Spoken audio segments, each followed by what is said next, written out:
ED दुर्भावना से काम कर रही है अरविंद केजरीवाल के खिलाफ। बीजेपी की सरकार ने कहा, मोदी की सरकार ने कहा, जाओ तुरंत अरविंद केजरीवाल पे नया मुकदमा लिखो और उनको गिरफ्तार करो। आपने मजाक बना रखा है न्यायालयों का, मजाक बना रखा है कानून व्यवस्था का, मजाक बना रखा है इस देश के संविधान का। और अचानक आपको लगा कि अरे ये तो बाहर निकल जाएंगे, सुप्रीम कोर्ट से भी ट्रायल कोर्ट की जमानत पर मुहर लग जाएगी, उससे पहले आपने फर्जी मुकदमा लिखा, उनको गिरफ्तार कर लिया। किसके इशारे पे? मेरा सीधा आरोप है केंद्र सरकार के इशारे पे, भारतीय जनता पार्टी के इशारे पे, प्रधानमंत्री नरेंद्र मोदी के इशारे पे। ईडी के पास कोई सबूत नहीं है अरविंद केजरीवाल के खिलाफ। ईडी दुर्भावना से काम कर रही है अरविंद केजरीवाल के खिलाफ।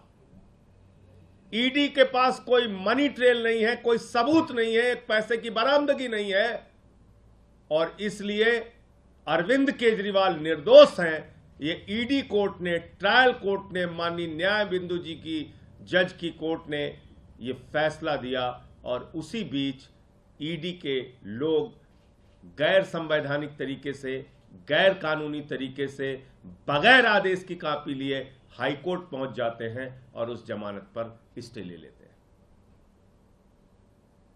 अब केंद्र सरकार को लगा कि अरे ये तो केजरीवाल बाहर निकल जाएंगे।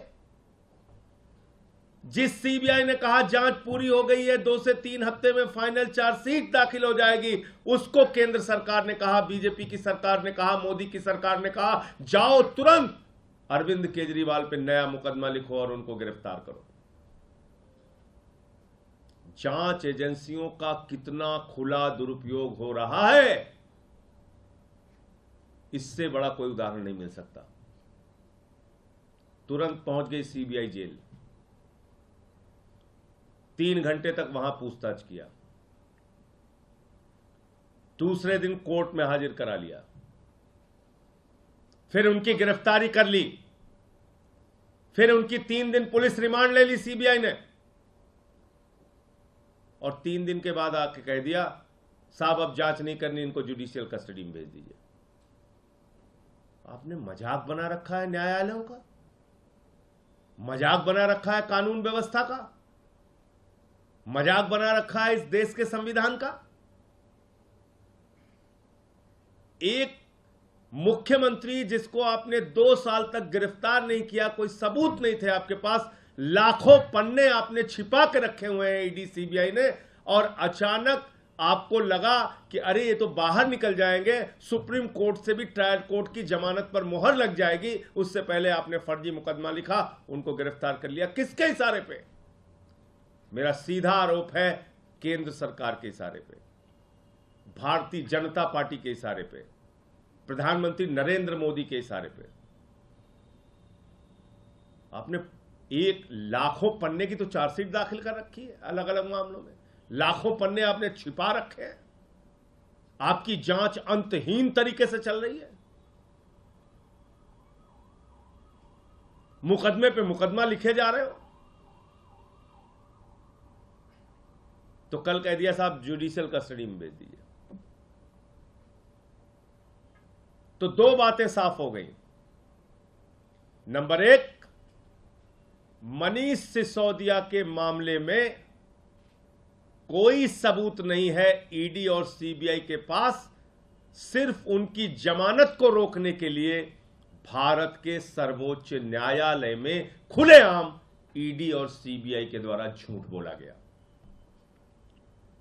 यह माननीय सर्वोच्च न्यायालय की अवमानना है, यह माननीय सुप्रीम कोर्ट का कंटेम्प्ट है, और मैं माननीय सर्वोच्च न्यायालय से भी अनुरोध करूंगा कि अपने इस अवमानना पर कार्रवाई करने की कृपा करें। आप इसके ओर भी ध्यान दें। मोदी जी की एजेंसियां सुप्रीम कोर्ट में जाके झूठ बोल रही हैं, फिर बचेगा क्या? दूसरी बात, अरविंद केजरीवाल को जमानत मिलने के बाद, ईडी कोर्ट से जमानत मिलने के बाद, कोई सबूत, कोई तथ्य, कोई मामला सीबीआई के पास नहीं था। बावजूद इसके राजनीतिक द्वेष और दुर्भावना के कारण अरविंद केजरीवाल को सीबीआई ने गिरफ्तार कर लिया और उनको पहले पुलिस रिमांड में लिया, 3 दिन की पुलिस रिमांड के बाद जुडिशियल कस्टडी में ले लिया, भेज दिया। इसलिए भेजा कि अब अगर ट्रायल कोर्ट की जमानत पर सुप्रीम कोर्ट की मुहर लगती है तो कम से कम सीबीआई के एक मामले में फिर से जमानत करानी पड़े अरविंद केजरीवाल को।